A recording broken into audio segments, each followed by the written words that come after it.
We got it.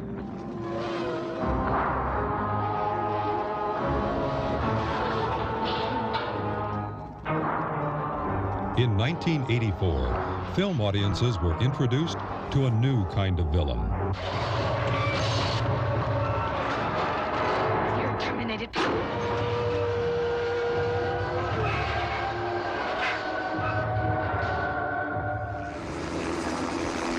7 years later, writer-director James Cameron has reteamed with stars Arnold Schwarzenegger and Linda Hamilton for the long-awaited sequel, Terminator 2, Judgment Day. If it is little children today or grown-ups, the one line that everyone always asks me to say is, say, "I'll be back." Say that line. Come on now. Are you gonna be back or what?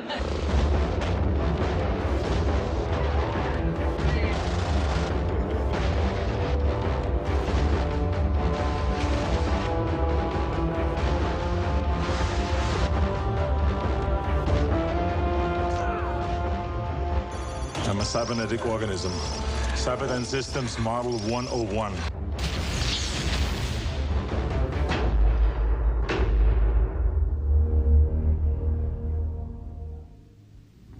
I'll be back. Those words took on new meaning in the fall of 1990 when cast and crew reunited in the Mojave Desert to continue the story of Sarah Connor and her fight against the machines of the future. The important element that's changed in her life since we saw her last is that she's had her son, John Connor, and he's now 10 years old. The new Terminator of the film is not targeted on her anymore. The child now himself is the target. Okay. For Cameron, Terminator 2 was only a matter of time.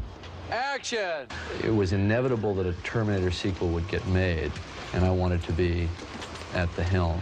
I wanted to make sure it didn't kind of drift off the concept of what it should be about. Cameron's vision of a killer cyborg from the future hit a chord with audiences worldwide.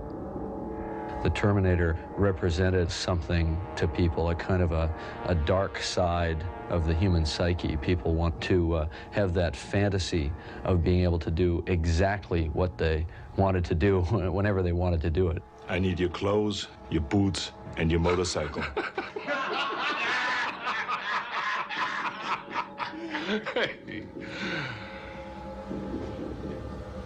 You forgot to say please. It took us all, I think, a while to realize that the Terminator had kind of permeated into the culture, and it just kept getting reflected back to me in so many ways. Arnold Schwarzenegger, the Terminator. Arnold was always a very strong force in trying to get the sequel made. I've said to Jim Cameron, I said, we should have an ongoing story because we're dealing here with such an interesting subject. I knew, instinct told me that based on the strength of the first film, that there would be another one. It's just, you're never ready. Several of the original Terminator crew returned for the sequel, including director of photography Adam Greenberg and Terminator effects creator Stan Winston. Sequel must be true to the first film, but yet it must be more than the first film. We have to give them what they got in the first, and we have to give them something new and fresh. And I think that's what we've done in Terminator 2. How can Arnold be starring in the sequel? A Terminator is built in a factory, and there's one after another, and they all look like Arnold. I guess it's just because he's cute. This Terminator, however, isn't just another pretty face. There's more sophistication to the way it will look, and bigger, much bigger things will happen on the screen. Action! Action, Arnold! CO2! For 6 months, Terminator 2 combined the efforts of over 1,000 filmmakers, shooting day and night throughout the state of California to capture the many action sequences of the script. The production actually changed the course of a river to shoot high-speed chases in the extensive flood control channels of Los Angeles. Roll, guys, roll! The tight quarters and massive filming equipment often paralleled the action of the scenes being shot. A defunct steel mill was resurrected by the filmmakers, recreating the intense heat and light of molten steel. Ironically, actual temperatures in the mill averaged 42 degrees, making it difficult for the actors to work up a sweat. And in Northern California, a team of expert pyrotechnicians staged one of the largest police shootouts in cinematic history. And action, Arnold.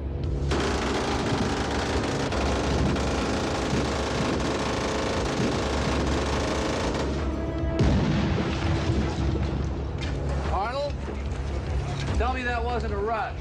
Their crowning achievement, however, was blowing up a 4-story office building.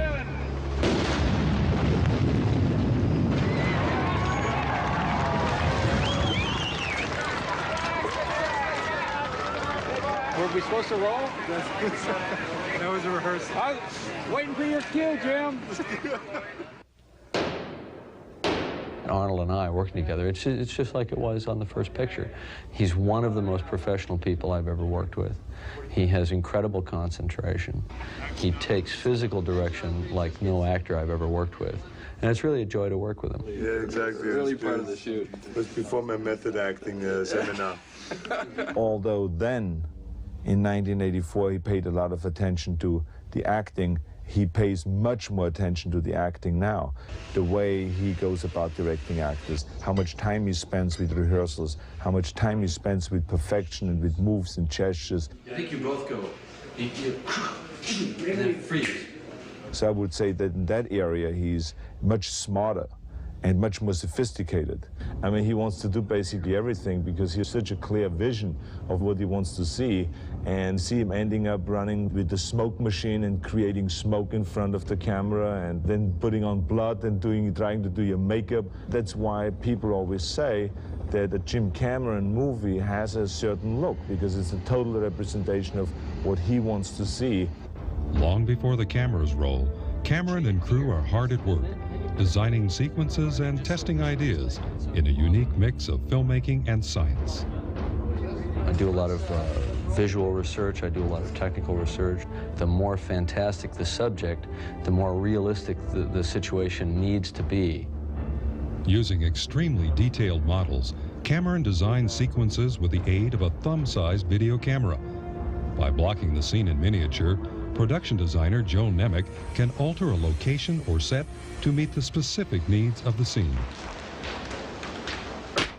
Also during pre-production, an ex-Israeli commando provided the cast with military combat and weapons training.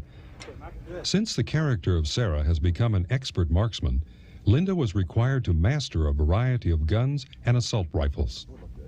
It was really like entering the military and learning the mindset and coming up against myself in a big way. That was even more significant in terms of playing Sarah. Very good. She is so set herself down a path, a concentrated path of duty, that she's lost all touch with her son. You cannot risk yourself even for me. Do you understand? You're too important. She's a great warrior, but for what? You know, so what? She doesn't have anything that makes it worthwhile, you know. And also, my life. It's like, oh, we don't even notice the gunshot anymore. Why does it want me? It was a nuclear war. Sarah has lived with the certain knowledge of the destruction of the world on a certain date for so long, and it haunts her dreams and nightmares every night, and it's driven her kind of to the point of madness, really, as it would anybody who really had to confront that knowledge. Because I knew it happened! It happened! We experience the end of the world through Sarah's eyes, a process that called for the strictest sense of realism.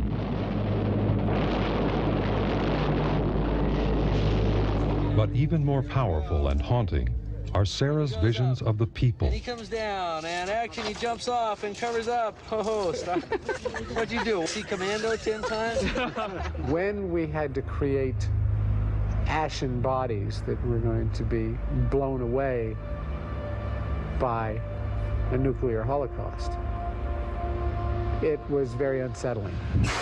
And it was the one time when you got a little uncomfortable because it wasn't pleasant to look at while you were shooting it. But it is the important aspect of the film.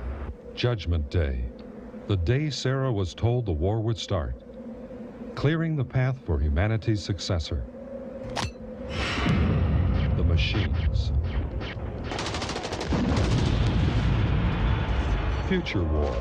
For Terminator 2, Cameron mobilized an army of actors, stunt people, and special effects crews to create the final battle between humanity and the machines. This battle took place on many levels in Terminator 2, as the crew executed one successful vehicle stunt after another. That is a cut. That is a cut. One scene required the Terminator to climb from a speeding pickup onto a heavy tanker, a feat performed by Arnold's stunt double, Peter Kent.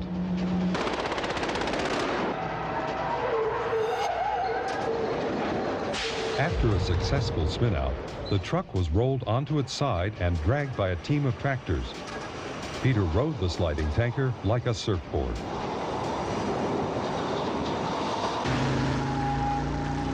To protect young John Connor, the human resistance has sent the Terminator itself. My mission is to protect you. Who sent you? You did. This is deep. Playing the role of young John Connor is newcomer Eddie Furlong. It's almost in a way the classic story. I mean, he literally was just plucked off the streets of Pasadena and whipped into the vortex of making a movie. And Jim said, Eddie, I was going to tell you Friday, but don't tell anybody. But we picked you for this film. And I felt like hugging Jim, but he's a guy, so I didn't hug him. Cast with less than a month before production, Eddie began an intense period of preparation.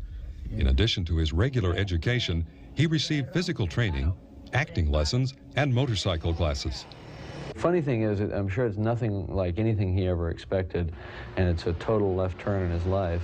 But on the other hand, children have this remarkable capacity to just deal with things, whatever life throws them. They don't know how the world is supposed to be yet, so they just think that's okay. You know, it can be like this if it wants to be. One of the many tasks Stan Winston and crew undertook was enhancing the original Terminator makeup design. Originally, there were a number of stages designed or considered as Arnold stages in makeups for this particular production. An actor must know going into a situation like this that there is physical stress with this process. Fortunately, Arnold Schwarzenegger is a pro. 3 more hours of this. I don't know how much longer I can take this. He attacks it as a pro. He doesn't complain. All right. But I need my foot massages, my oatmeal, my Austrian Christmas music. I need it all. Go ahead. Do it. This pre-made up piece here is going to be glued to Arnold's face with the help of Arnold holding it. Hold on a second.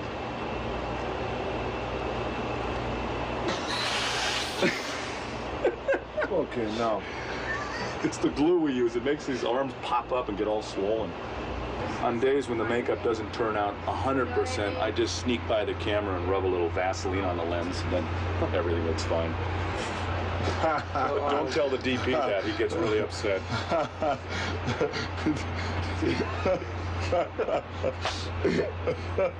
This was so funny. During the production, makeup artist Jeff Don and Steve Laporte and hairdresser Peter Tothball would transform Arnold into the flesh-covered Terminator an estimated 35 times, totaling 6 consecutive days in the makeup chair for Arnold. Not too much, because if you put too much blood on it, it doesn't, you can't see the work that's been done. You can't see the metal and the flesh that's gone. It just looks like a big bloody mess, like you slap some hamburger on it. That's a good example, Jeff. Hamburger? I'm proud of you. Well, I'm hungry right now, so I thought I'd use hamburger. People accept this possibility that there can be a blend between a human component and a machine component. And I think it's just an aspect of our lives right now, that we're so surrounded by machines all the time. And the fact that we can accept that, to me, is the most amazing thing of all. What it is I'm too handsome. No camera can take all these good looks. So what they do in every movie basically is they put appliances on and terrible makeup on to kind of tone my looks down a little bit, so I match up to the rest of the actors in the movie. So tell me, Linda, what do you think? I'm a little too pretty too for this movie, so. All right. Wow! Was my breath that bad? 2.5, 3 hours, and he's done. The next stage for the makeup is stage 5, 6, 7, and it's basically the same that Arnold had before, just more chrome, more appliances. He'll have his eye plugged up so he won't be able to see out of it. And it'll take probably an hour, hour and a half longer to put on. He's gonna love it. As one might imagine, Sarah has trouble accepting the Terminator as an ally. Although she doesn't know that he's going to come back, she knows that it's a possibility, so she's ready. No affection. You know, I've kept it really clean. Do you know what you're doing? I've detailed files on the human anatomy. I bet. Makes you a more efficient killer, right? Correct. Terminator in this film adopts certain human characteristics.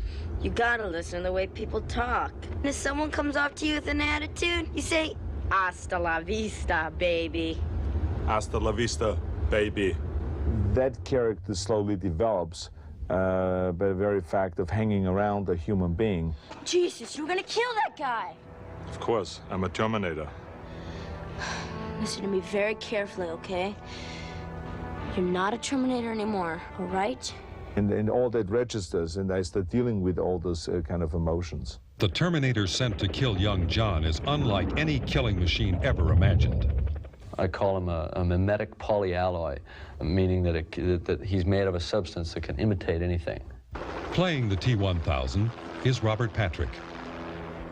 Jim was looking for somebody that was sort of a mixture between the Protector character, which was Michael Biehn in the first, and Arnold Schwarzenegger, which is the Terminator. And I think he was looking for somebody that could look like he could possibly just be a human, and yet could be a Terminator, could handle the intensity to be a Terminator. Well, I wanted to find someone who would be a good contrast to Arnold. If the 800 series is a kind of human Panzer tank, then the 1000 series had to be a Porsche, an advanced prototype Terminator who was more fearsome than the old model. The thing I like about Robert was he kind of looks like a cat in a way. It's almost like it's about senses with him. You know, you feel that he's very in touch with the world and analyzing it and observing it. My character wants to completely take out John Connor. That's his mission. A relentless, tenacious killing machine, and he won't stop. Though their missions are exact opposites, both Terminators stem from the same creator, the unseen supercomputer called Skynet. So it's like this is the first time you've had to deal with an equal, because Terminators don't fight Terminators. Right. It's never happened before. We stem from the same technology, so we've got to have some like programming there. Are you the legal guardian of John Connor? That's right, officer. What's he done now? So we're both killing machines, we're just different types. There was a guy here this morning looking for him, too. Yeah, a big guy on a bike. Has that got something to do with this?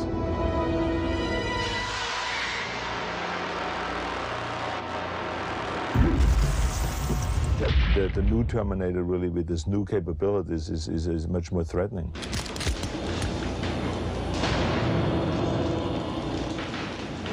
I'm basically death. You know, they're running from death. Both Terminators are programmed to complete their missions at all costs and without question. But Sarah has decided to confront her destiny and takes matters into her own hands. I need to know how Skynet gets built. Who's responsible? The man most directly responsible is Miles Bennett Dyson. She decides that the only way to stop the future that she knows is going to happen is to kill the man that builds the chip that starts the war. In a very real way, she becomes the Terminator of the second film, at least at a kind of a psychological level. For cast and crew, Terminator 2 has been more than a reunion. Has been very intense, the work, and you know, a lot of night shooting and a lot of long hours and so on. Did you see that? Did you see that? Oh, he's just wants to whip him away because he's embarrassed. And I'm very honored and happy that I'm able to do the second one. In 1984, Cameron transformed Arnold into one of the screen's most memorable villains. 7 years later, the process is reversing itself. The Terminator is becoming a protector. Ultimately, the film is about the value of human life. No matter how inconsequential you may seem to others or even to yourself, your individual existence may have great value in the future. Grab it, go! Go! They have a job to do, protect her son, and they do it. One of the most amazing aspects of Terminator 2 is that it's taken the art and science of special effects to an entirely new level. Several Academy Award-winning effects companies worked under a strict veil of secrecy for almost a year to create the many and varied effects of Terminator 2. Fantasy II, under the command of Terminator veteran Gene Warren, greatly expanded the future war sequences from the first film. Combining live-action combat sequences with effects photography, artists created the massive battlefield for the war between man and machine. The famous endoskeleton also returns for the sequel. Stan Winston's company joined forces with stop-motion animator Peter Kleinow to create an army of these high-tech death figures. It's the same endoskeleton. Basically the same design. We have finessed it, but it's much more technically advanced than the endoskeleton in the first movie. It's actually artistically advanced.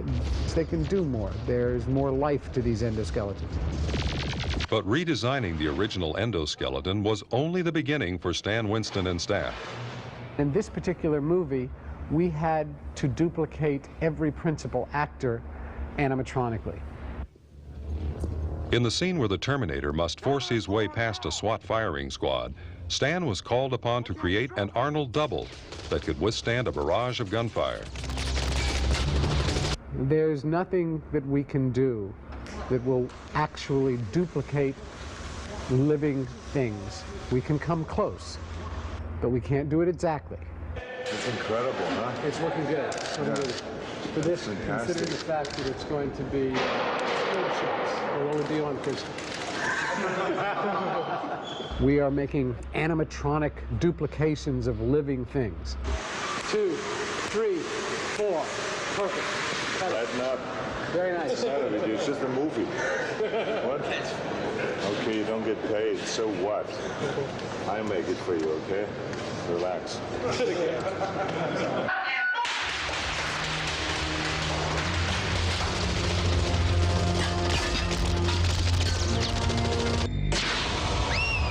For Sarah's nightmare, Winston's crew designed and created several duplicates of Linda Hamilton, all of which were destroyed in the creation of the haunting nuclear sequence. Destroying Los Angeles was a task given to Forward Productions under the direction of Bob Skotak. Vast miniature cityscapes were built in tremendous detail for the sole purpose of their destruction.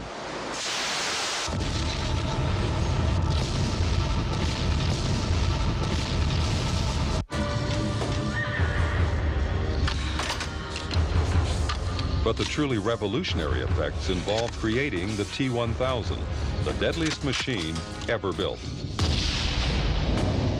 It just blew my mind to actually see it, and you go, wow, they've morphed you. You're a liquid mercury man. You're liquid chrome. I don't think I'll get over it, and I totally believed it. Creating the T-1000 required the combined efforts of Stan Winston's company and Industrial Light and Magic, under the direction of Dennis Muren. At the beginning of this show, Jim had the boards already done, And you have to start with storyboards. You have to know what you're doing at the beginning. Can it even be done? A show like this, you know, is it technically feasible to even do it now? And Jim was hoping it was, and I thought it was. You know, so we all agreed that we could do it. It was a constant, you know, little juggling act in the very beginning to figure out what was going to be done optically, what was going to be done as a real-life effect, and then what things from us would be needed for ILM to help them work things out optically, and vice versa. And it was, it just worked out as perfect as it possibly could have.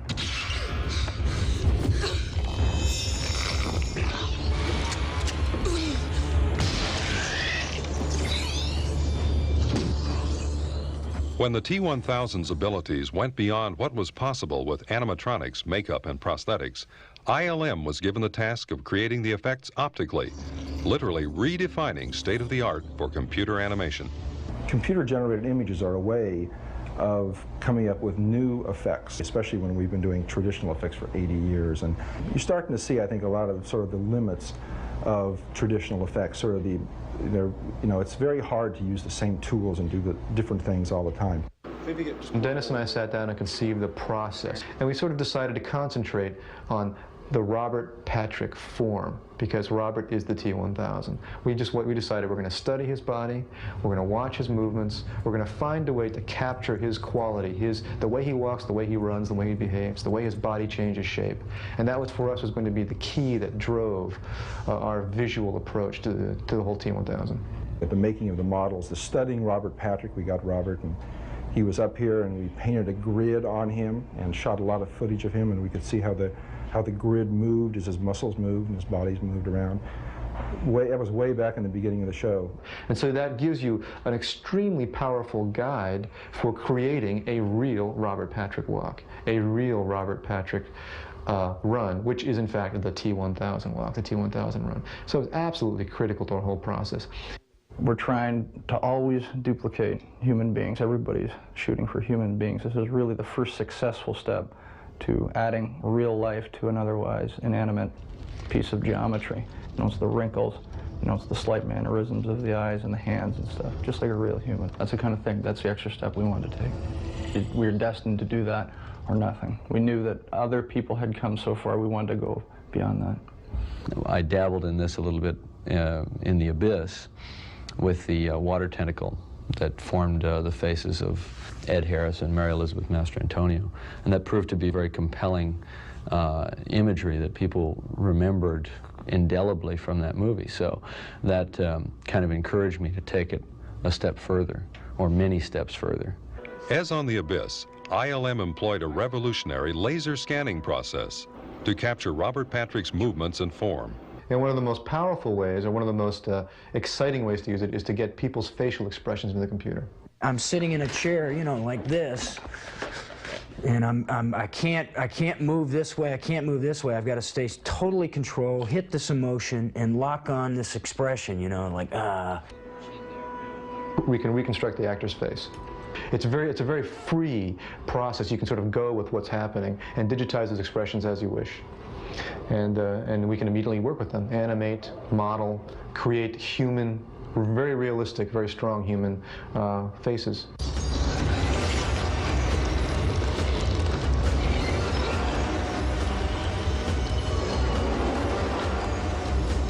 Get out. I mean, we work on this stuff, and every day, you know, we still have not lost the spirit of amazement when we see what's coming out. It's new, and that's what's necessary, is we can't have a sequel and just have it more of the same. There's some wonderful new surprises in Terminator 2. Bringing the T-1000 to life has been a group effort. I knew I was in good hands, like with ILM and Stan Winston. I knew I was working with the best of the best, and I'd just like to thank them and the crew and my cast members. Terminator was heralded as the science fiction film of the decade. 7 years later, stars Arnold Schwarzenegger and Linda Hamilton and visionary director James Cameron have created one of the largest movies ever, the conclusion of the Terminator saga. For cast and crew, Terminator 2 was nothing short of destiny.